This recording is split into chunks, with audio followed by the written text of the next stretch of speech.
wanted to remind us of a problem that we've encountered before. And this example is in a shipment of 25 parts. There are 8 parts that are defective. An engineer randomly installs 4 parts. What's the probability exactly one defective part is installed? We've seen this problem before, and we use counting methods to solve it. Let's recollect that solution. So here, I'm going to let the random variable count the number of defective parts installed. It could also count the number of successful working parts installed because they're complementary. So if I want to calculate the probability x is 1, well, that's the number of ways to install one defective part. Remember, the engineer has to install 4 parts. So that means that if one defective is installed, that means that there are 3 working that are installed. And we have to divide by the total number of outcomes. So the number of ways to install 4 parts out of 25. Now, just remember, here it doesn't matter in which order the parts are installed. All that matters is that 4 parts are installed. So the denominator is a combination. In fact, they're all combinations for this reason. That order doesn't matter. So in the numerator, we're going to multiply because of the counting principle.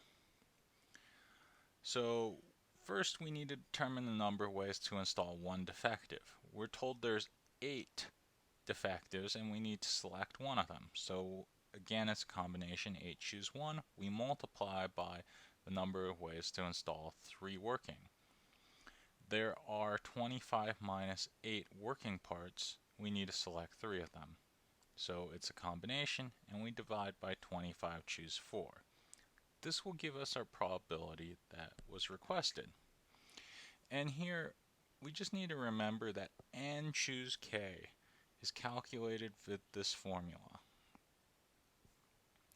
I want to describe for you this more general setting.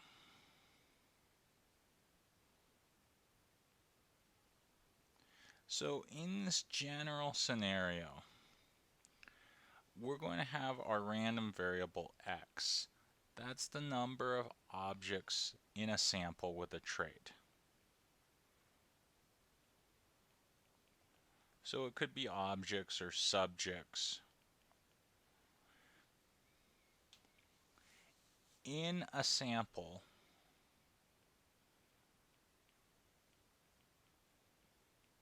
of size n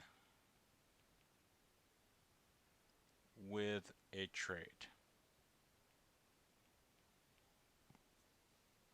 Okay, so here in this problem, our sample size was 4 parts. That's how many we took out of the 25. So here n, that's going to be our sample size. And big N, that's going to be our population size. That's the total number of parts in the problem above, and that's 25.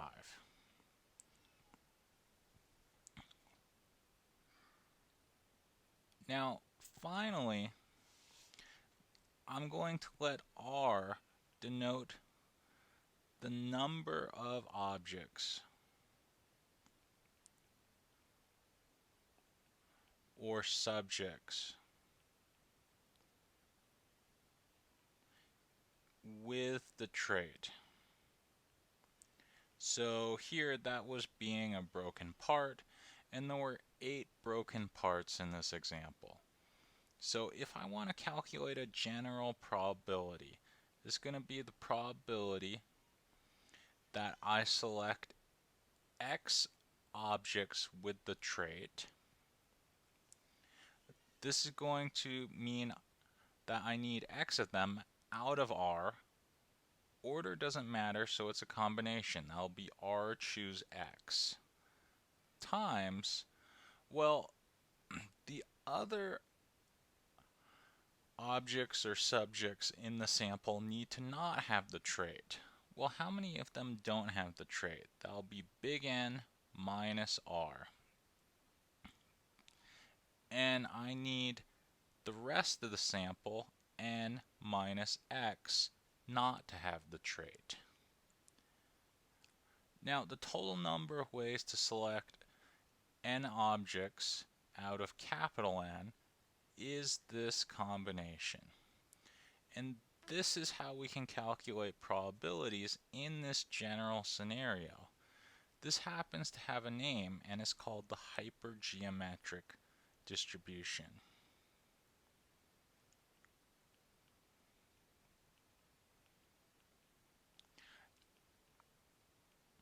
So you could, when you see a problem like this, reason through it with combinations, or you could recognize that it has a formula for calculating probability, and it's called this hypergeometric distribution. Thank you very much.